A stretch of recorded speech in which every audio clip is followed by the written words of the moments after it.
My husband stole my daughter's savings for her education and left for Turkey with his mistress. I was at a loss until 16-year-old Dasha said with a grin, "Mom, don't worry, I have a plan."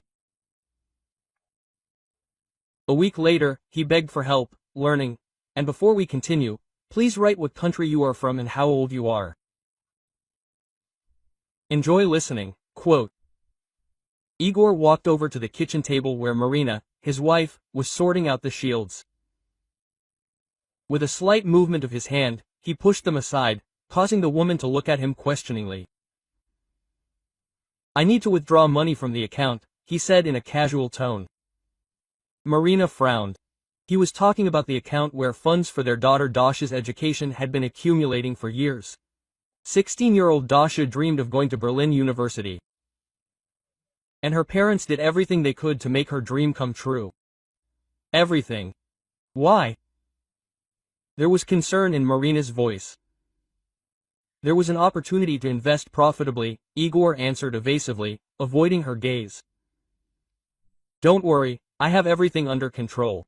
This is for our future." Quote. Marina knew Igor as a reasonable and prudent person. For many years he worked in logistics. He knew how to find opportunities where others saw only obstacles. However, something in his tone, in his avoiding gaze made her wary. "Igor, we agreed, this money is for Dasha. She studies so hard, dreams about it so much. I know, Marina, I know, but believe me, this is important. I will return everything with interest," he promised, trying to sound convincing. Marina hesitated. The trust that had been built for years suddenly cracked, but she loved Igor, believed in him and, despite her inner discomfort, nodded. "Okay, but tell me in more detail, what kind of investment is this?" "I will, as soon as I sort everything out," Igor promised, kissing her on the cheek. The next day, Marina discovered that the account was empty. Every last penny had been withdrawn. Igor did not answer her calls. His phone was switched off. The anxiety in Marina's soul turned into panic. She felt the ground slipping out from under her feet. A few hours later, a message from Igor came to her phone. "I need time, I'll explain everything later." Quote. Marina did not know what to think. Explain what could be explained. She felt betrayed, deceived. All her dreams about her daughter's future, all her hopes, everything collapsed in an instant. But the worst thing awaited her in the evening. A friend sent her a link to a page on a social network. The photos showed Igor at a luxurious Turkish resort with a young woman. Alice, as Marina managed to find out later, they laughed, drank cocktails, swam in the sea, lived a life that Marina could only dream of at her expense, at the expense of her daughter's future. Marina's world collapsed completely. Rage, resentment, despair. Everything mixed into one fiery cocktail, ready to explode. She felt humiliated and trampled. Public humiliation, betrayal of the closest person. She did not know how to cope with it. She sat in the living room, staring at one point, unable to move. Tears streamed down her cheeks, but she did not even try to wipe them.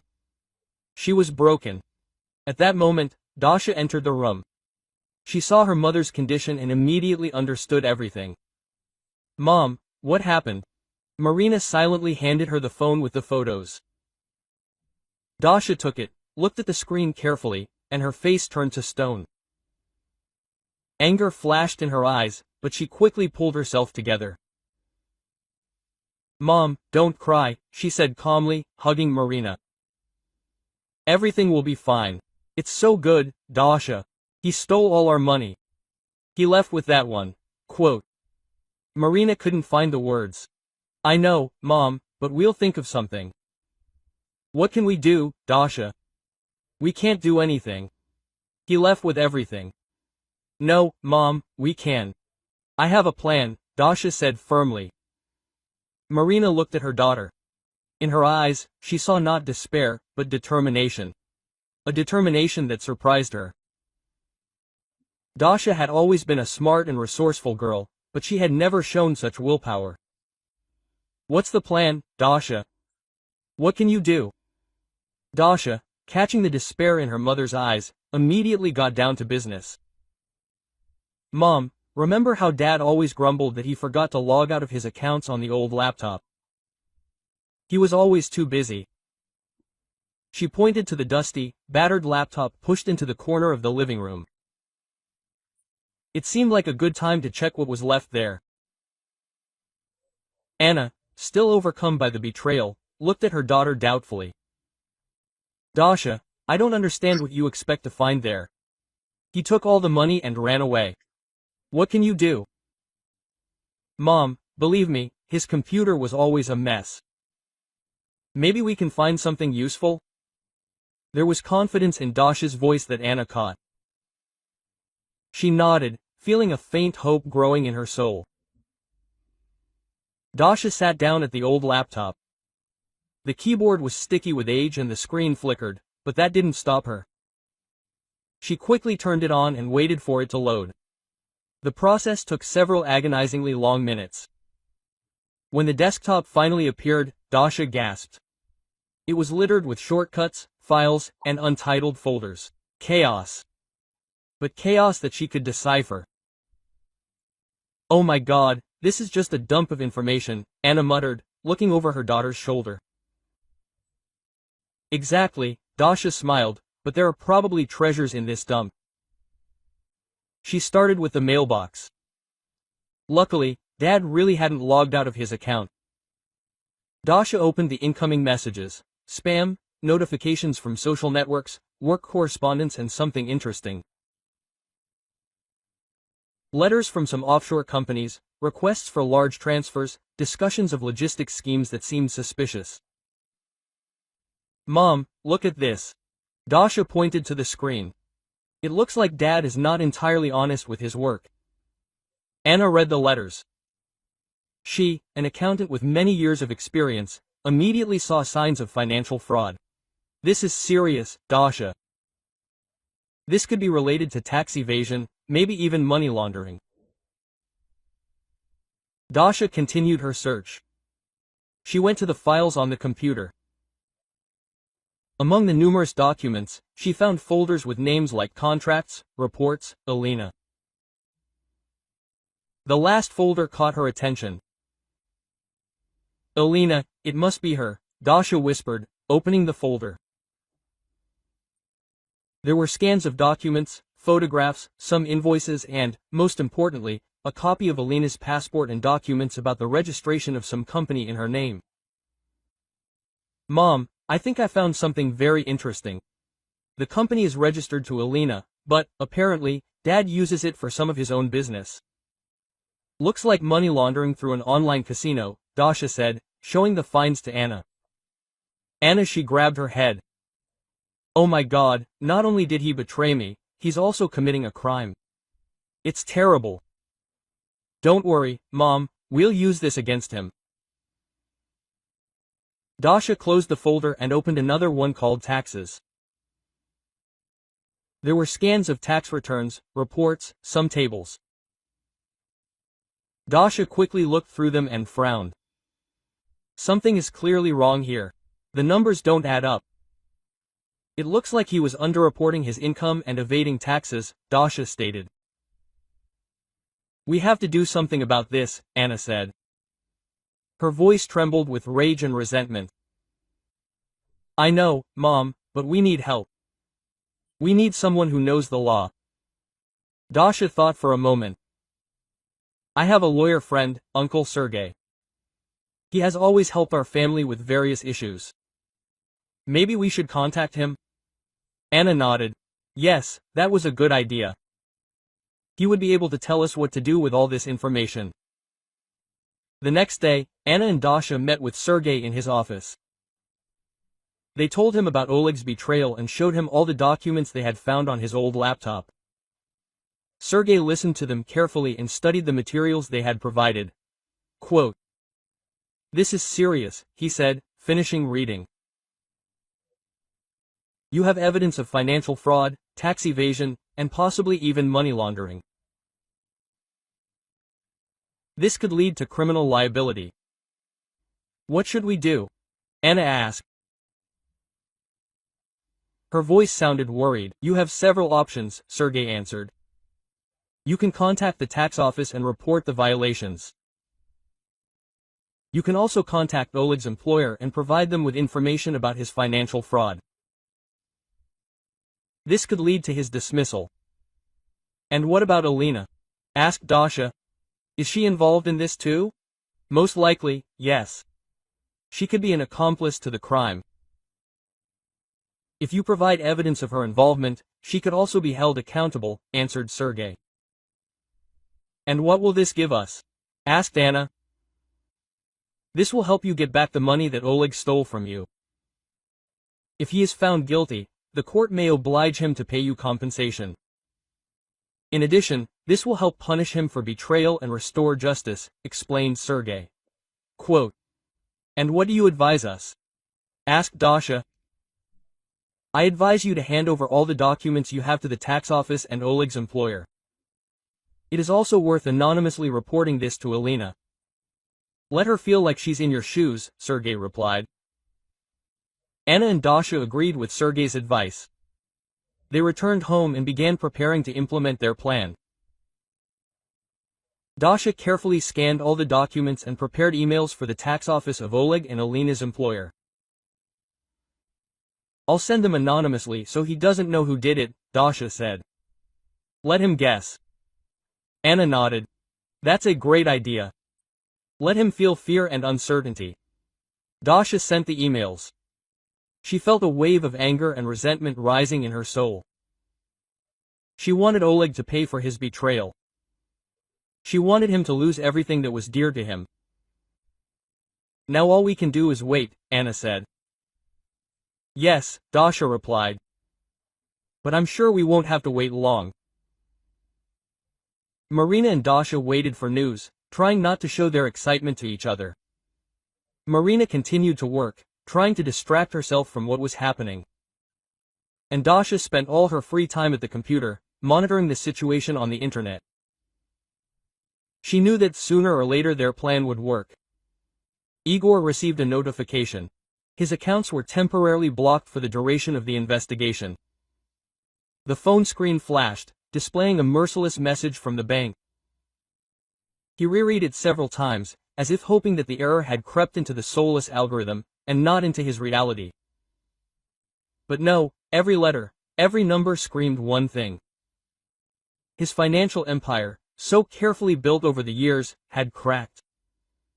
Panic broke out in Turkey. A dubious company was registered in Alina's name.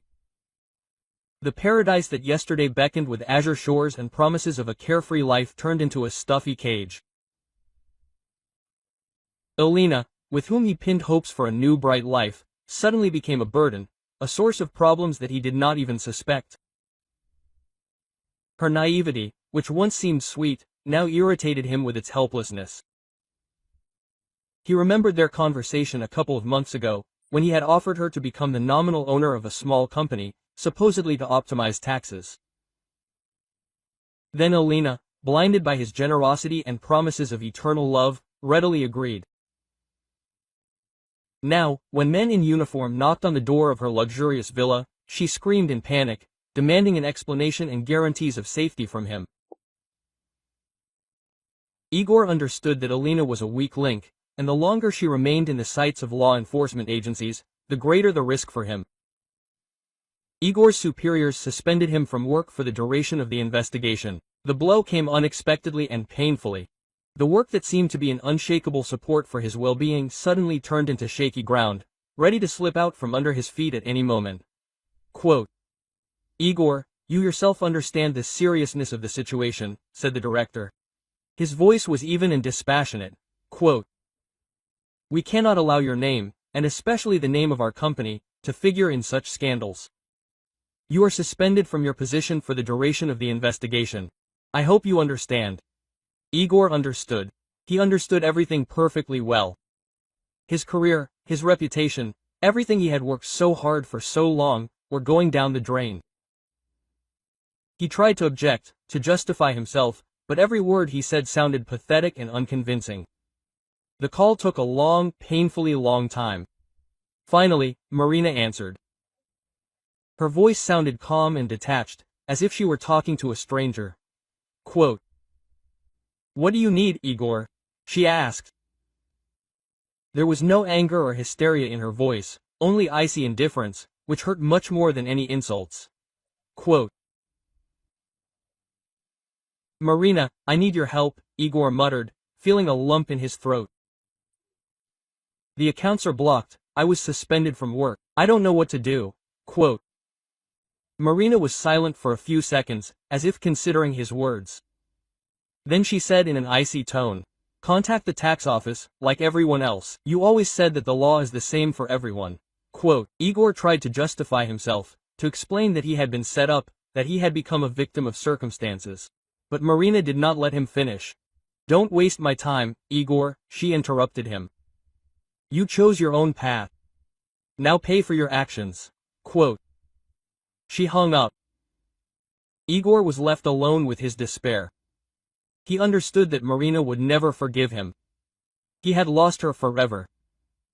A message came to his phone. The number was unfamiliar. He opened it and saw a screenshot. It was a confirmation of the submission of documents to the University of Berlin. Under the screenshot there was a short but deadly phrase. "But I submitted documents to a university in Berlin. I didn't need you." Igor went cold. He recognized Dasha's handwriting. His own daughter, whom he loved so much and was so proud of, had dealt him the most painful blow.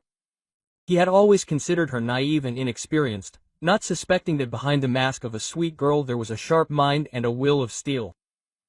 He remembered their last conversation, when Dasha asked him to pay for her studies abroad. He had refused her then, saying that he had no money. He had lied to her face, looking into her pure, trusting eyes. Now she had taken revenge on him and took cruel revenge. Igor felt a wave of rage and helplessness wash over him. He wanted to call Dasha, tell her everything he thought about her, but he understood that it was useless. He had lost her forever.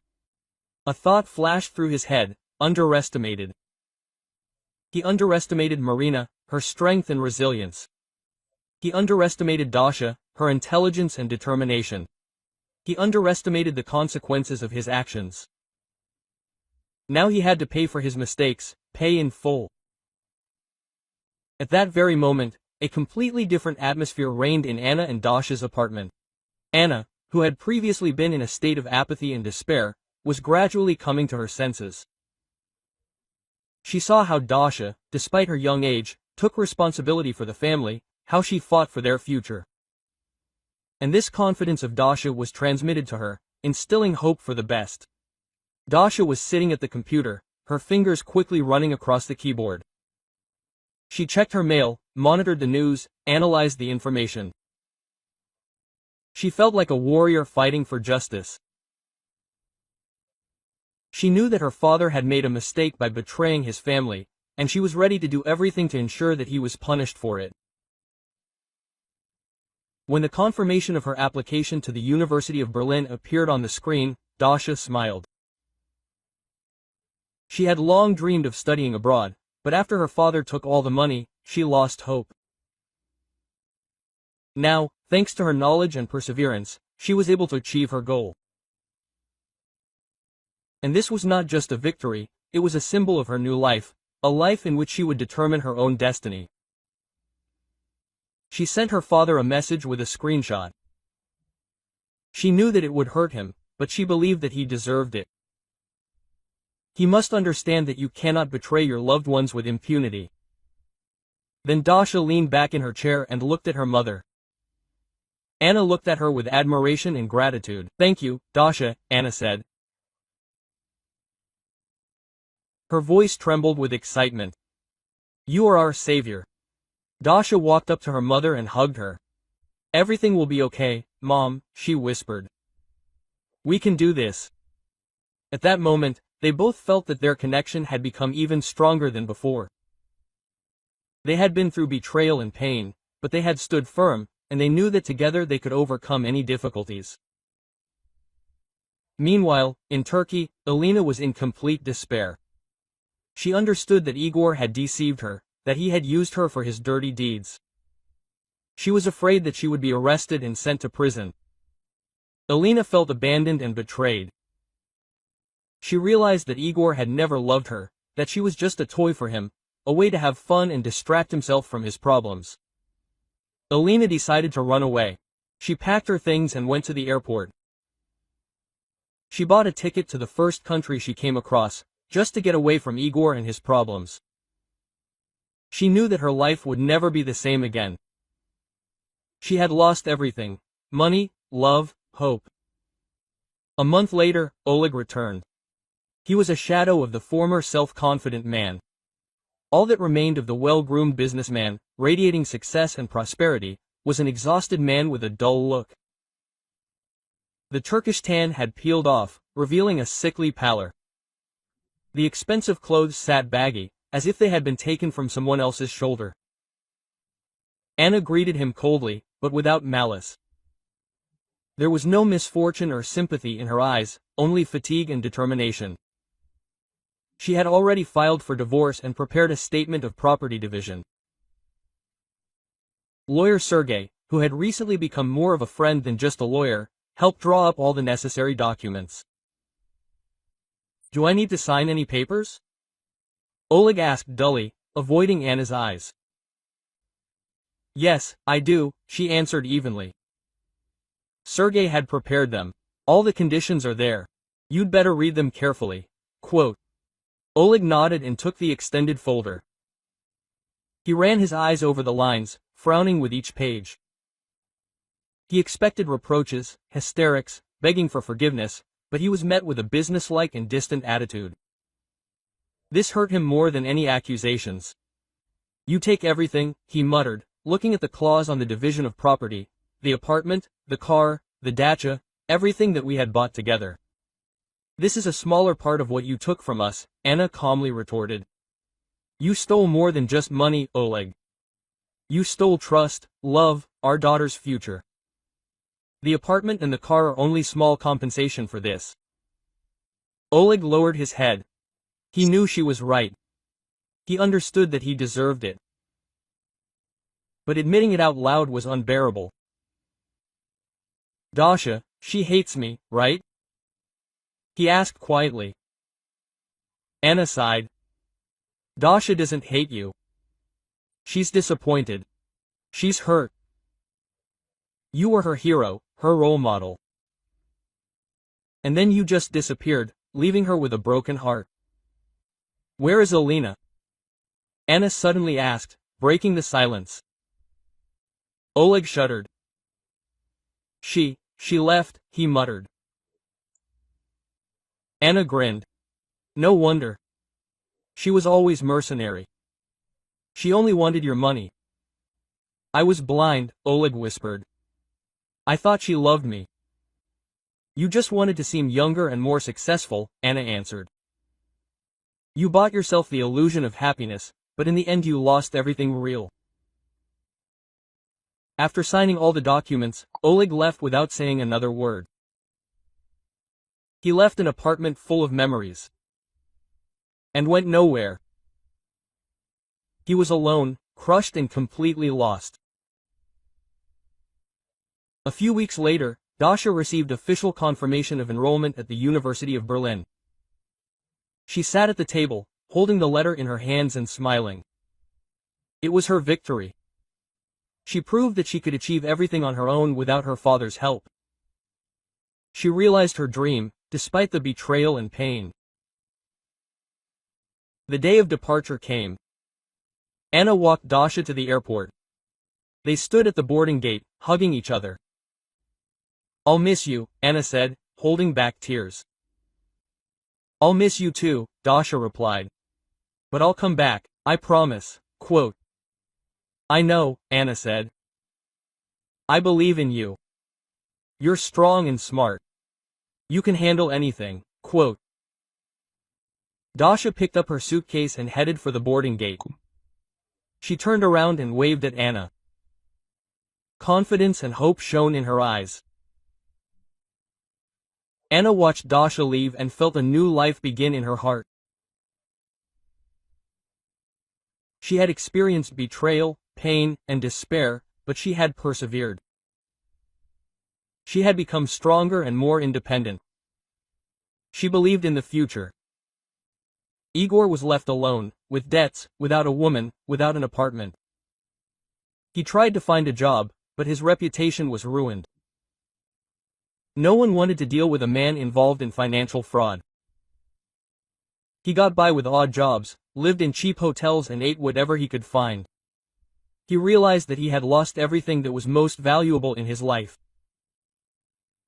He realized that his greed and selfishness had led him to ruin, but it was too late.